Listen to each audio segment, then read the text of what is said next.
For definitely for gifts எல்லாம் கொடுக்கிறதுக்கு always even for boys and all no coat set jacket எல்லாம் ரொம்ப கியூட்டா இருக்கும். Velavan stores, Usman road, T Nagar, Chennai மற்றும் தூத்துக்குடி.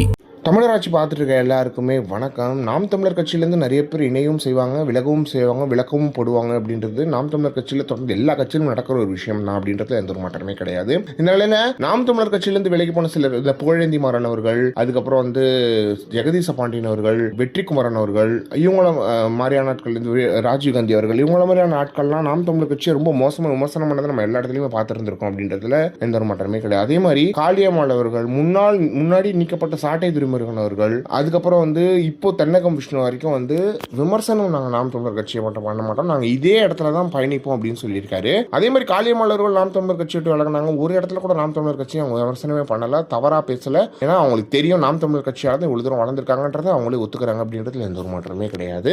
எனவே நாம் தமிழர் கட்சிக்கு அப்படி ஒரு விஷயம் வரும்போது அப்போ நாம் தமிழர் கட்சி உறவுகள் சரியா தான் இருக்காங்க. இப்போ தென்னகம் விஷ்ணு அவர்கள் சொல்லும்போது என்ன சொல்லியிருந்தார் அப்படின்னு பார்த்தீங்கன்னா, சீமானவர்கள் இப்போ என்னை விலக்கி இருக்கலாம், ஆனால் நான் இந்த தமிழ் தேசிய களத்தில் தான் நிற்பேன், என்னை வளர்த்துட்டது சீமானவர்கள் தான், நாளைக்கும் தமிழ் தேசியம் என்ன கட்சியிலேருந்து உள்ளேருந்து வேலை பார்த்து இப்போ கட்சியில் வெளியிருந்து வேலை பார்க்க போகிறேன், நாளைக்கு சீமானவர்கள் வாடானா இப்போ கட்சியில் சேர்ந்துப்பேன், அதில் எந்த ஒரு மாற்றமே கிடையாது அப்படின்னு சொல்லிட்டு தென்னக விஷ்ணு, புகழேந்தி மாறன், ஜெகதீச பாண்டியன், வெற்றிக்குமரன் இவங்க 3 பேருக்கும் சேர்த்து செருப்படி வழங்கியிருக்காரு அப்படின்றது ரொம்ப மகிழ்ச்சியான விஷயமா இருக்கு. முக்கியமாக இட்டிஸ் பிரசாந்த் அவர்கள் எந்த பஞ்சாயத்திலுமே உள்ள இல்லாத ஆள், அந்த ஆள் ரொம்ப துள்ளிக்கிட்டு இருக்காரு, அவருக்கும் சேர்த்து செருப்படி கொடுத்திருக்காரு தென்னக விஷ்ணு அவர்கள் அப்படின்றது ரொம்ப மகிழ்ச்சியா இருக்கு. இந்த மாதிரியான ஒரு அரசியல் தெளிவோட, ஏன்னா ஒரு கட்சி விட்டு விலகிட்டாங்க அப்படின்னா அவங்க என்ன பண்ணுவாங்கன்னா வேற கட்சியை தேடி போவாங்க. ஆனா வேற எந்த கட்சிக்கும் போகாம நாம் தமிழர் கட்சி கூட தான் நிற்பேன், நாம் தமிழர் கட்சி உறவுகள் தான் இருக்கு, நான் சீமானவர்கள்ட்ட நான் ஏன் கேள்வி கேட்கணும், சீமானவர்களே உங்களுக்கு பதில் சொல்லணும், எங்க அண்ணன் என்ன விலக்கிருக்காரு, நாளைக்கு எங்க அண்ணன் என்ன சேர்த்துப்பாரு அப்படின்றதுல எனக்கு எந்த ஒரு மாற்றமே கிடையாது அப்படின்னு சொல்லிட்டு தென்னகம் விஷ்ணு அவர்கள் சொன்னது ரொம்ப ரொம்ப மகிழ்ச்சியான விஷயமா இருக்கு. எனவே இதை பத்தி நினைக்கிறீங்க அப்படின்றது மறக்காம கமெண்ட் பாக்ஸ்ல சொல்லுங்க.